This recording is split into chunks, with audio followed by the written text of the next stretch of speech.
Monsieur le président, Cécile Cukierman vient de s'exprimer pour notre groupe sur les 3 trimestres.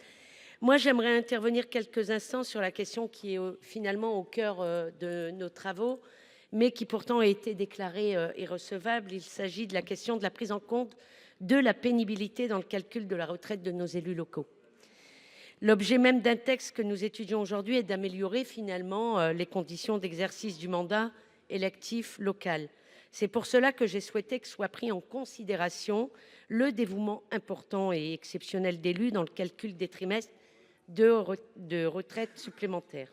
J'avais soumis un amendement permettant au Gouvernement de remettre au Parlement un rapport sur une bonification supplémentaire des droits à la retraite pour les élus locaux ayant exercé leur mandat dans des conditions particulièrement pénibles et difficiles. Je souhaite à ce titre ici rendre hommage évidemment à tous les élus de mon département, le Pas-de-Calais, qui ont fait preuve d'un dévouement extrême lors des inondations dévastatrices de 2023 et 2024, et évidemment à tous les élus qui ont connu des situations similaires d'inondations, de tempêtes, où ils ont passé énormément de temps.